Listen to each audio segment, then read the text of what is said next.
Oli ku There is Still Hope channel y'essuubi. Kale gwe nali ku mukutu ogwa Day Soap tukwagala nnyo ng'oli mu Uganda ate na wali emitala w'amayanja. Weebale kubanga otugoberera kama tukwebaza kubanga oli mulungi. Weekitiibwa n'amatendo twaniza Omwoyo Omutukuvu okutulungamya okuyita mu Kristo Yesu Omwana Katonda omulamu.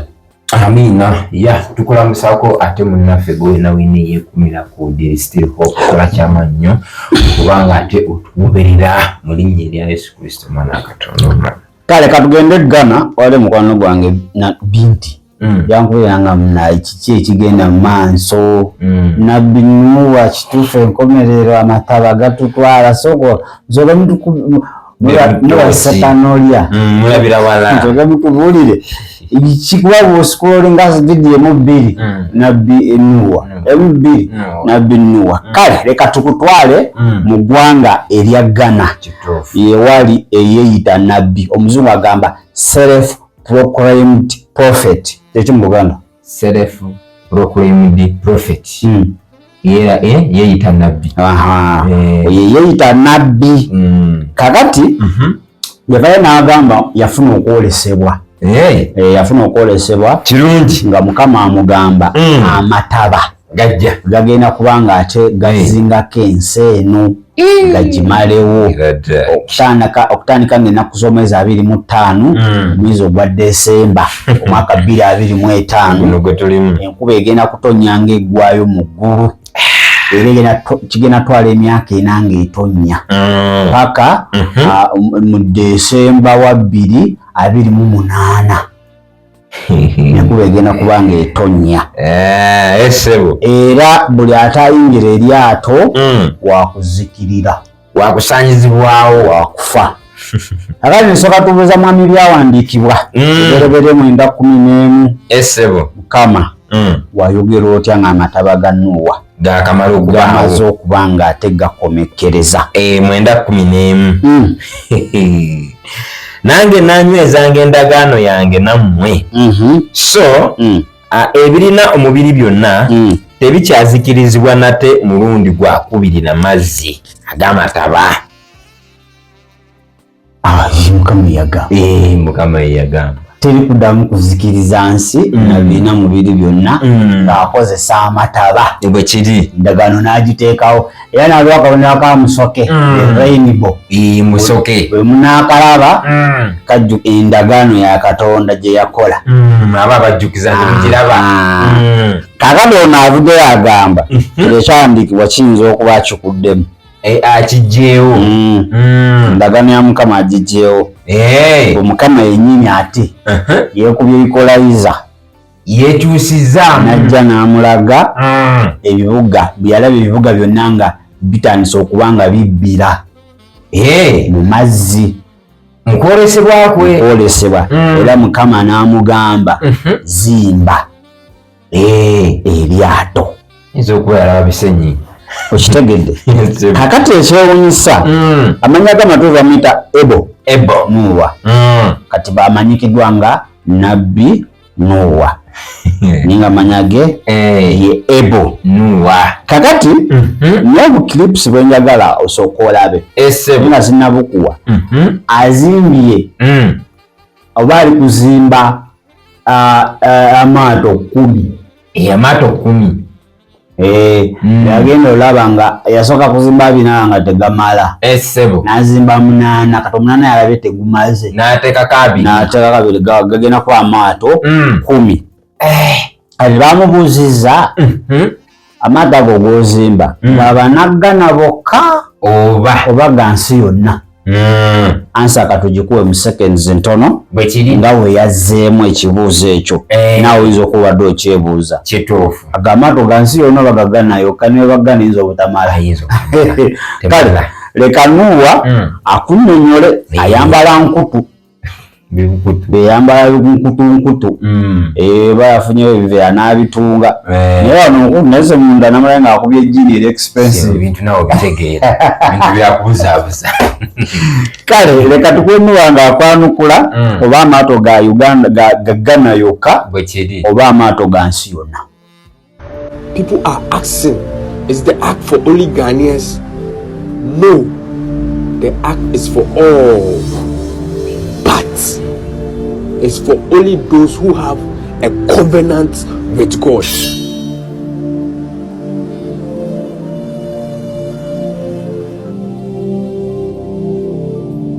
Kilipo ako Noah kugamba the ark or the arks is for everyone who has a covenant with God. Iliatu lya buli kinumu ina endagaano ne Mukama. Wabula sitatosodde simanyi oba jaga lino lyaba Africa simanyi kati gali 10 continents zirimeka ezizo kwamu continents continents zirimeka okumabasoma history 7 mukaaga ziri mu mukaaga ninga zetusobirako okuvaako abantu ziba 5 kuba waliwo continent gyetulina ninga mbuteriiko bantu eryako erikawo gayanja biki ebyo kakati tugaye continent ziri 7 oba 6 buli continent lyato ekiyinzika okubaawo eryo eryato lituuza abantu bameka kyekibuuzo kakati fe Abafirika tuli 52 kati 52 n'owoziwa mantu 2 tegamala. Anawuliddeko omusumba gundi ng'agamba mbu yabagambye kati ogirina okuba ne tiketi eyaki nakati ogula tiketi kandi olaba bidda uli ekisooka ze kyenalabye Ghana ng'ensi omusajja balina omukongratulatinga abakoledde erinnya people are flying from different areas ogenda Ghana kulaba kati afuuse kyabulambuuzi tourist attraction mbamwe kasente eri Ghana ng'ensi yo efunyeemu ekikoze naye mu ebyobwakatonda kitebiri ebyo bifo angazi kati yafunyeyo abavubi okuva ku Masi waliwo ekitundu bakita ku Masi be bali muyambako okuzimba eryato bali kumukubira agaata abali nnyanja naye tetumanyi oba amaato ago gatuuza abantu benkana batya ekyo tetunakitegeera bwe kiri nekyo tumanyi nti gagenda kubeera amaato 10 era akugambye amaato ga buli omu alina endagaano ne Mukama kati mukakiripa akokubiri njala kali mixed Olunagana n'Oluzungu bwe kiri naye ffe nga there is still hope ffe ennimi zonna tuzitegeera tujja kuba tukunnyonnyola omusajja ono kyabadde ategedde oba kyabadde agamba sooka okawulirize ate sobola okuba nga tetweyongerayo. Hello, good morning, good afternoon and good evening. The weather has changed. The rate at which people are dying is not good. And I want to tell you to seek God first. Seek God first. We are not better than those who died yesterday. We are not better than those who got sick yesterday. We are not better than those who got stroke yesterday. It's by the grace and mercies of God. Mene o yitumi ko na yaba, yitumi ko na yaba. Check your home. 15 years ago, you were very active in church. 15 years ago, and you've been over from say, sorry. You were very active. But say, I'm a saying, and I will be frail say, sorry. Kai promises are, oh yeah, man, ya make Kai promises are, catch it, and say, obey a man. Emma Obi encounter said there is no God. Emma Obi encounter said there is no creator. There is a creator who created you and I. So let's seek God first. Let's seek the creator first. Odo renyina shetami ewu. Tami ewu. Ana we janyame. Tami ewu ono. Obompa say nyame ema nsuonto na onfifi. Ba wo de ure nyina hye tame ewu. Ana tame ewu no so ode ne ure ahye nyame mu. Nti mesirawo. Fa ure nyina ahye nyame mu. Nyame ana obema nsu ato na tame ewu no efifi. Nyame na obo owiase, nyame na obo bibia, nyame na obo wo. nti emfa ore enhye taame ewu mu. Seek God first. Seek God first. Nyame shira na onye okese. Papa. God bless you. Ebo agamba munonye obwakabaka bwa Katonda. Kituufu nnyo. Mukakiripo ako. Kunnyonya agaba ne munonyeshe mu bwakabaka bwa Katonda. Ne Katonda. Kati kyejagala abantu bategeere Sitaani watize enkolaze. Ne Joshua noli Enigma babuliranga repentance. Bwe kiri Niye repentance nga balesa akatwa bakayiyemu. Era mwawo mwaka guno mugomwenda abantu bali ku bunkenke. Yebanango njukize ebintu byagirira ddala bwe bityo. Ebintu byakomaawo. Nali bali kunada kuli omukutu ogw'olunyaanyimbe. Ne banvuma. Agwe toyina kubikulirwa. Ebintu tobitegeera.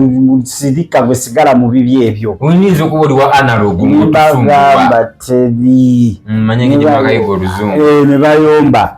Okomekereza. Bakanyiza nange. Tewali nkomerero. Ne bakuyozayoza. Bagano ayogera ngalo nga tulowooza bya kusaaga. Tulowooza ng'egye bakayiga oluzungu. Oli kunanagira oli kuyiga kwogera. Naye omwana ng'amira amannyo gamusi waba yakumeketa buli kiramu. Bwe kiri. Kati balowooza mu bangi njoga kwogera buli kirungi ga luzungu. Onyumirwa. Kati kyekimu na kino. Ono bifu bino ebiwedde emirimu teri mataba tegali nayo agenda kumalawo ensi. Enkuba etonnya buli mu bitundu ebyenjawulo bwe kiri tubiraba. Naye Mbuga nabagenda okuba nga ebibuga bigwa mu mazzi. Mwana wano ne Matayo yabafera. Ekibuga kya Amerika kigenda kuba nga kisalibwako amataba kigweyo paka nakati tetukirabanga. Kakati abannabbi abafaanaganako bwe batyo bakizikiza lwakuba ono akosa byawandiikibwa. Ano Nuwa oli wagundi ono Matayo yewa Simpson prediction kuteebereza zaalaba. Simpson prediction yayogera dda walibawo amataba agasaanyaawo ekibuga. Mu primary fo batusomesanga weza forecast. Kati Matayo wa muwawa owe Uganda yakozesa mpewo nazo za ndali eziraba awe nadenda olutalo wakati ono Isipanya yita Godfather n'omulala akakade mbuyita spiritualists. Spiritualists. Naga toyina mpewo wadde ya esigwe ngoga talina mpewo wadde ya esi alinganawo gamba mpewo zitula kugwe yadde yakafaanyi wadde akawe akafaanyi eneyesabe tekaliiwo nga nawe tusumbuwa amusirisiza Buganda wa yakiwulira. Kakati Nuuwo ono mu bitambula mwako kakiribu akulaganga abulira enjiri ey'okwenenya ate ye nungi kunoonya Mukama. It's good. Manyi Katonda akyusa ekibi n'ajjamu ekirungi bwe kiri. Kati aye Sitaani ali ku mupango gwe naye Mukama asobola okugjamu ekirungi mpola mpola. Ye n'ababula enjiri ey'okwenenya abantu nga bwe Joshua abantu beenenya nnyo nalaba abantu nga batukuvu beenenya era abo abagenda diipu n'enkolagana ne Katonda basigalirayo. Okuba wankola bubi nali njagala nawe wetukuze nnyo mumpe ku ssente ogende ng'opadde ku ssente nakanda kulaba muntu ogenda zikozesa ki nga tugenda zinali ngenda kusigala nsooka entekeretekera abantu bo banene basigala kukola ki bagenda eyage kiringa omuntu ayagula muguwa gwekwetuga n'asaba balansi lwaki olwesemi 5 yalako muguwa gwa 5 genda bugenzi ne balansi omulowooza kati obagamba gye ŋŋenda bayinza okunvuma nguzi nobawayo ekyebiri byano bitegeera omuliro n'akendeezaako ogunaakwokya Bali ni wagamba bana seek God. Nanya Katonda. The kingdom. Kati byabyoga mulowooze nti byaliko bituufu. Kumbe. Sitaani watyo. Yefuula. Ayambadde ekyambalo ekimasamasa. Naye nga munda. Kumbe munda kazambi mwereere. Awedde emirimu ogenda bbiri nnyamu. Gendereze. Okitegedde? Anye tuwe tubagamba. Sitaani tajja kujja nga baganze sitaani. Nzuuno. Ajaga mwenenye. Mukyuke. Wakaka Katonda butuuse. Naye nga yabyogera. Naye nga waliwo kyabalaga ate nga kiri contrary. Katonda alibaga munonyo bakabaka ba Katonda. Wabagambe amanta abagagenda kusaanyaawo ensi. Okitegedde? Sinkitegeera. Teri mataba gagenda kuba nga gasaanyaawo ensi. Bwe kiri. Kakati Essebu. Tugende mu maaso. Mu kakiripu akaddako Nuwa akulaga ekifo amaato 10 we gagenda obeera. Nti gagenda kupaakinga wano. Bagakoledde walala ate gagenda kubanga bagateeka wala abantu bagenda okugalinyira. Naye bannange agenda ogasitula. Why? Simanyi kiki bagenda gatambuza oba distance si ya wala. N'ekifo kyabalaze ŋansiko. Jageno gateeka. Gagenda opaakinga. Andi kati olaba ensiko eyo. Enkuba eno wetonye emiti gino gituyambako okugalula ki? Kale leka tukutwale ewa nabbi akulage amaato gagenda okuba nga gakola ki? Mbugabeera gapaakinga. This is Ebunwa. As I'm talking to you now, I am at the location. I am still here at the location. You can see all this place is full of bush. So we are using a rig to clear all this place. We are using a rig to clear all this place so that when you come, you will feel comfortable here. Yes, please, we are bringing all the 10 acts here. We are building the ark at Takoradi and Cape Coast. That place is not the location. The location has been found, and here is the location that we are bringing all the acts here. We are bringing all the 10 acts here. We'll clear here so that you feel comfortable. Yes, please, when you come, don't rush. Everybody will enter. Please, I am reminding you, it is a vision. When it happens, or if it happens, hallelujah.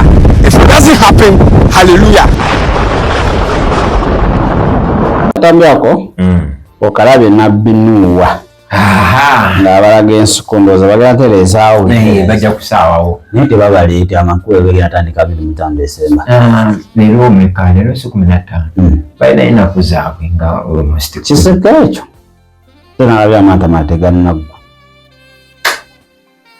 banagatambuliza bannange egatu bantu bameka ebisolo bye Mukama teyabifudde ndowooza leero ali ku bantu bokka ate nga okusinga kukwolesebwakwe bwe nkuba gyatonyera emyaka 4 ekye ate abaana aba mu lyato kati eggwanga ate Mukama lyagenda otandika nalyo emyaka 4 kati abantu abanasavaivinga tebagaba beera na bisolo na binyonyi byonna Mukama gatonda birala. Naye kati naffe sokole naffe bannayuganda batulowoozezaako eryato lyansi yonna tugenda kulinnya ennyonyi tugende e Ghana. Bino genda e Ghana wewali Mukama weyeroboza Isirayiri. Naffe Uganda lwaki tetukolayo akatiisa? Tiketi ogenda gijjawo sente odwana zente zakulya alaba zakulya zibula alinaga abagagga bokwe bagenda omuyiga eryato waliyo abaavu nga balina enkolagana ne Katonda nga tebalina bagenda zijjawo. Si Uganda kombucha Uganda kombucha ya mukubi tunali expert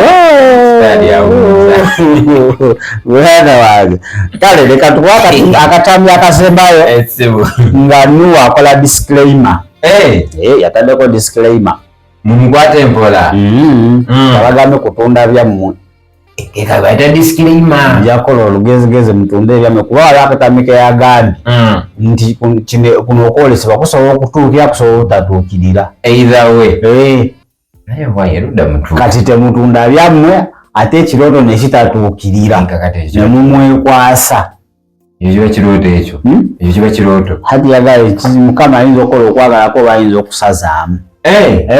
Katonda ono nze ansanyusa. Abantu bayinza okugwa mu kwenenya. Bambi amaziga ne gatuuka ku Mukama. Efooti ye y'amaate Mukama atagibaze mu magezi. Bambi amaziga gayinza okutuuka ku Mukama. N'abasonyiwa. Kambasonyiwa abaana bange. Kakati yabagambye kuba ndowooza yalaba ebyali e South Africa.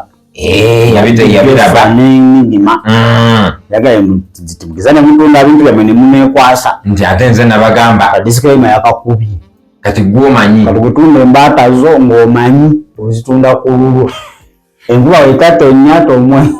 omuzungu agamba at your own risk. He defended himself before kuba yagambye okwolesebwa kuno kuyinza okutuukirira kuyinza obutatuukirira. Kati okutuukirira webaze Mukama wekugaana ate temunenya byonna bikolebwa olw'obulungi bwa Katonda. Temutunda bintu byammwe sinabagambako. Nabbi sente yazijjawo ez'obulimbawo ezo zonna zonna. Abantu basolooza abantu bamuwa abantu ababuyabuya ab'ebibogwe ababuyabuya mu mwoyo abatamanyi kye baagala abatamanyi Kristo. Of course kakati tukoyo bapampalinga obubuyabuya obuwedde emiri era bwenzikola nenzimuwamba mu buyabuya ate kati gwe kyenkola sikukuba nkunaaza bunaaza onyunyika nkunyika bunyisi obususu bubeerako pawaba kalima n'okunyika kapapa kakafirizinge abasitinge okitegeera onkoze bubi nnyo nnyo nnyo abeera okusoboka ayina follower 1 million ku TikTok kati abeerako live Katonda wange abantu bavuye bweru ne bajja balabe basindika ssente amaliriza eryato kati ndowooza buli ajja yabuukingako ekifo katiketi naye ali memula yatulawa wakati ndo atasobola kumma muntu avudde America n'ajja e Ghana n'amwana sente ayongereze ku lyato bwawe gwe Munnayuganda bw'atategeera oli eno oli bisaka biddugala mutusosigala bisaka biddugala ayo ng'ogende nezikugjeewo okutuuka entebe olinyinyo tozirina entebe oyogedde wala n'okutuuka ku disitulikiti okuwaba omusango talinaamu kala yonna bisi katuuka kuwe ka disclaimer akawulire otunde embaata zo ku lulwo. naye ensi eno yonna erimu abantu oba tulimu China yokera omusimanyi biliyoni meka n'abachina yabo babaze nsi yonna eryato ne district agamba ne district oba yasomye endagaano empya wali olabalira 1,440 yandibanga yakoze bwatyo omwana agamba awo 1,440 abeera leka nkubuulire guno omulembe wooteesomere Bible abantu webate bakyajja nnyo Katonda yagidde mu lyato oneeryegaana otya nkoze ntya bagambe Mukama yandaze anaatera okujja bapulezidenti bagenda okujjako aleeta ab'enkyukakyuka Mukama aleeta ab'enkyukakyuka gwe bayabadaze okugoberera ate gende mu nsiko ebyo botandika obuweereza gavumenti ejja nakuba kolansi olw'abantu abagenda okwesombogola ate mbanese enkulaakulana eddayo ekayunga olabe mbagambe ntya Mukama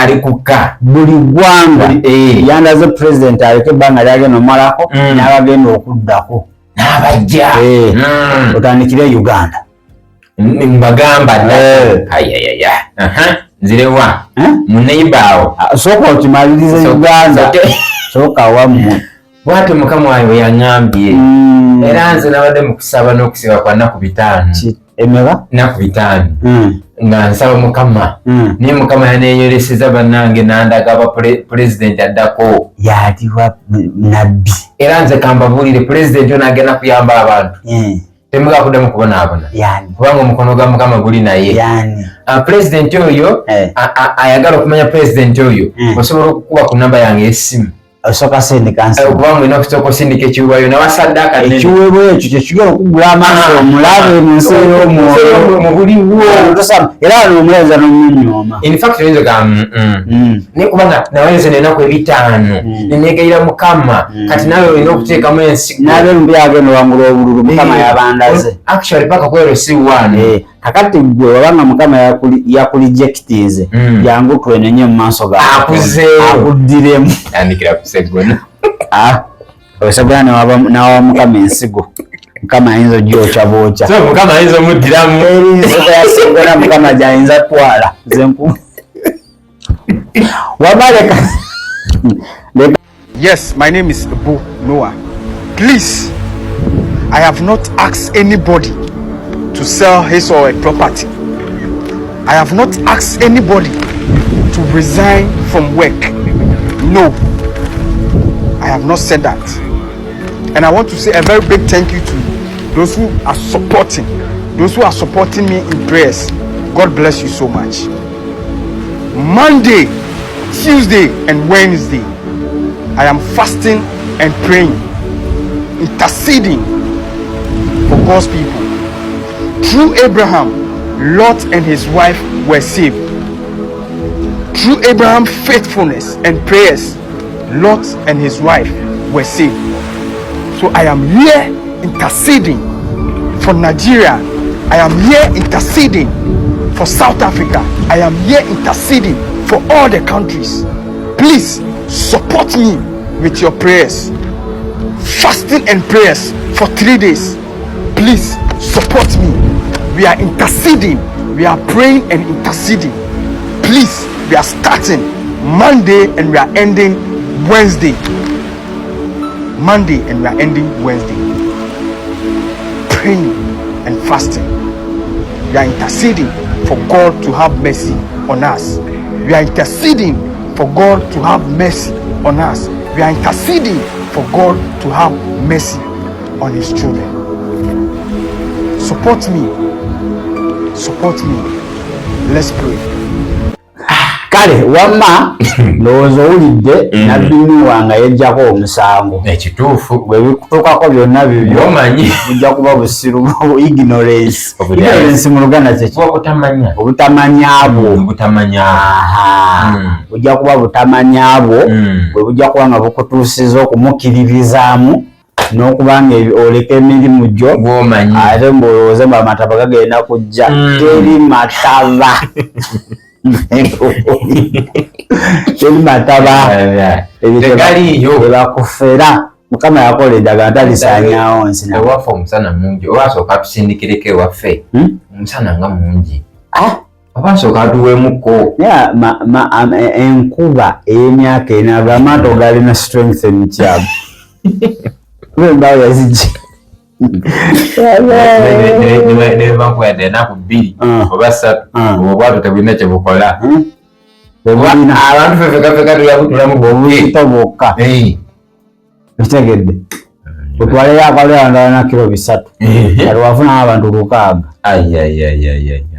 abamukiro olumasi mubadde mugera kufuuka ebyennya byebabigenda funa ebyokulya muganda wange mugera kukirira bukirizi wansi naye UNBC eyo yapimye embaawo standard agabawanagala byeganene omubiri yagajja gundi mu British Columbia eyo gyazijje yatumiza awasenta alimuweereza endala byetusebo trailer nga zezireeta alina ne trailer omusajja order trailer nga zireesa embaawo gavumenti za leero omuntu bwatyo naye mubuyabuya agenda okutta abantu batunula bagenda otula mu maato bakirire mu mazzi gavumenti esooke bemu ate enoonyereza bakwate embaawo nga bazitwala bazipime standard saa zino bakola ze batunula bati prosesi y'okutta abantu egenda mu maaso bwe kiri kati bo balaba yinkamu ejja batuwalisiti abayingira ate kati oyo kati dalingi okimanyi ekyo ekifo kyolabye ayinza okuba nakifo kije kati agenda teekawo amaato ago akubeko ekikomera teekawo wali gate okuyingirayo emitwalo 15 egy'Uganda oyingiramu obuyingizi otule mu maato agagenda okuba nga gagenda osevinga abantu bahirayo kubanga kituufu kati wenkuba olwakubako gate eyo enkuba eno wejja gasituka lumu ate tagatwala ku mazzi gagenda beeraawo talina kubeeraawo enkuba wejja ejja gazza waggulu kuliko akayumba agamu kuliko agamu gakyazimbibwa kati oba yagenda beeramulirwa simanyi senior driver ate amalala nagenda ogavuga naye sigagenda beerabubeezaawo omulimu gwako gubeera waggulu mumutuule naye emmere ey'emyaka 4 kati mbalina kubuza emmere efe nakola tutya okuba ku wifi ffe ggulu tugenda tapinga ku ggulu satellite banaye teri kubonaabona kitegedde ali mulonderaki kibuuza tatabalaga butwala obubokisi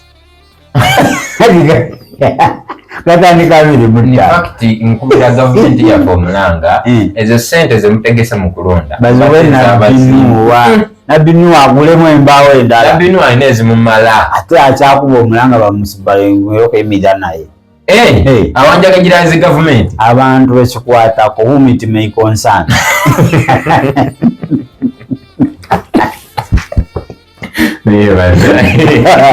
omuzungu yaleeta akantu Gana tetubbako sho tandika eryato tandika eryato kati gwete nabbi Ezekiel amagumba kati nze mba nekuta busekeretoni okitegeera wamate kati wotayingira mu lyato amagumba gogenda saasana n'amazzi kati olaba nze wembeera Ezekiel wayagenda mu kiwonvu kati nokunonyayo wali olusozi olwanga waliwo ekikko nsolooze buli magumba agaafa mbagaye bagandeetere bagateeke mu lyato abantu bamu bonna baafa mubaleete simuleeyo gyonna zirimu ekigundi leeta bulesi bwatu bayogera Mukama Katonda gavumenti esobola n'okuwa security nebankuuma safety nebankuuma wali Uganda gavumenti naye olaba otyanga nange bankumisa okulabe nga Uganda eri kulyako sho babbinuwa oyo yali international naye ali gwe toleeta amazzi akyamazzi ziyinza obutakola aloza omukopye kati gwe kyoba okola naye ekintu kyonna ng'oba Mukama agenda kukwakisa omusana emyaka egyo emyaka 4 nga teri wadde kale ngenda kolaga eriya kati okole taapu nti n'ennyanja zigenda kukalira wano okolage mubeera amazzi omwine okujja wano kayate bagamba omusana gwatandika 25 Desemba omwaka guno wano nedda nina kubagamba wali eri nga tuyingidde ogwo omwaka onavuganya oli enkuba eri ebeetandika eno gwaka agava eri nga ngafuna at least ojja mu musana munaye nga toba amazzi gakuttirawo n'omusana gunga gwaka gukwokya ekiwala ale gukwokya ng'oddukako eggana ng'onywa ku mazzi okomawo e Uganda ng'okomawo Uganda naye kati nkubulire awo opposition basaba essaala enkuba etandike obubokisi amazzi gabutwala bamaze sitabu y'omukulembeze begenda kutoba state house bega kujulamu amazzi ekitebe kyakakiiko k'ebyokulonda kigende n'amazzi abakati mulinnya lyane simanyi nakumanya mulya nabbi Noah w'eggana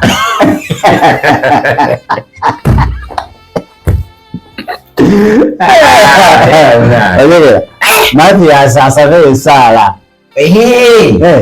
ndabyeko mubamukomeza wa social media bakyali musalu koti tena tayagenda tandika otansiguwulira mbadde ntidde nti nawe kuno social media ndi nabbi Noah abamukutte nabulabyeko AI tebannamukwata naye Mukama Katonda nogamba atandise leero zimba kintu kiprojekiti eginaweza mwaka eyo projekiti beeru erudde gavumenti ekimanyi era mu kifo ekyo mwali nebatademu ne police station kirikulaakulana kati poloti mu Kumasi ya bbeeyi olwa nabbi Noah Mukama Katonda Puloti mu Kumasi ssente zeegula mpitirivu. Era bw'abadde emitwalo 5 ava Uganda. Wali mu bukadde 23. Obweno obwi Uganda. Ante wali salvation. Obulokozi buli awo. Ate olina okubugula. Daudi wazagana aguleze. Kinabbi Daudi aguleze omuntu. Property master. Asubule. Geno subula kunabbi Noah wonna. Mugambe kakati nkuwadde mu mabira. Obere. Zimbe eryato lyo ate kati. Nena bindi mufere bufere. Naye ebyo byonna tubyogera naye bamuwewadde ku mwoyo wa Katonda. Ebyanabbi Noah bya kifere byennyini ebiwedde emirimu teri mataba agenda kuba nga gajja gazingeko ensi. Era agambye bw'abo bokka abagenda obeerawo mu maato bagenda okukola ki? Okuwona Katonda atandika omulembe omupya mu 2029. Amataba gakendedde gaweddewo. Nkube gena tonya paka 2028. Muri mu 2025. 4 years. Nkube tonya. Kitegedde. Naye Mukama yamugamba abantu bajeemu baganye okuwulira. Naye mbwe kinaabatuukako bamanyi babuuze Nuuwa ow'omulembe guli. Katonda Nuuwa ow'omulembe guno ndagaano empya. Buli ndagaano egenda kubako ne Nuuwa. Katono Nuuwa ya ndagaano nkadde mpya. Alina ne smartphone. Akuba boda to boda. Naye nga asabe nandi yayingidde mu nnaku 3. Mukama yamugaa yingidde mu nnaku 3 asabira ensi. Naye Mukama nga TikTok eri live wasaba. Ala mukaze mu challenge. Yageze mu lusuku n'akadomola akaka. Awo bakabuujo bakaki. Afrika. Bade nagwe njogerako wano nayo. Nunga nomanya Afrika oba dogo kiri bagiwa. Naye abantu Abafirika mutamiza abantu Katonda. Bamutamiza sikulimba. Anti Yesu Mufirika. Mufirika bakugamba. Akitufu sibiganyi. Naye mutamya abantu Katonda. Abazungu tebatalina kwolesebwa kwabagwako. Ba sitani abawamba dda. Naye otunula okwaffe muganda wake. Muzungu basinika betugamba nti tetubalina Katonda. Wamafuna Kristo yennyini va ku Nuuwa. Agogera gampedde. Gamba Yesu webaze obulamu bwange. Mbukuwa. Era omulokozi. Era Mukama waawe. Mataba ga Nuuwa. Gatulimba. Galiyo. Musaayi gwo. Unaaze. Ntukuze. Kristo Yesu. Amina. Era amina ddala leka twetolemuko katono. Kumasi. Ebyo byebivuddeyo wanga ate eryaggana oba bali mu firimu omanyi bazanya nnyo ebinaggana kiyinzika okuba era kati Nuuwa bagenda muzanya mu firimu mateeka naawe bamuzanya mu firimu maata oba kugambya 2 ate Mukama aga ate 8 ate 8 tegamala ate 10 kati gali made in where? Made in Ghana oba made in Kumasi oba made in heaven wisimera kumanya Wamabbi nti video eyo tugikuwadde katwetolemuko katono. Weebale kulaba There is Still Hope. Okumanya ebisingawo tukubire ku 0752 34 14 47 oba ku 0761 08 83 15. Osobola n'otufuna ku email eya tishitv74@gmail.com. Eno ye There is Still Hope, channel y'essuubi.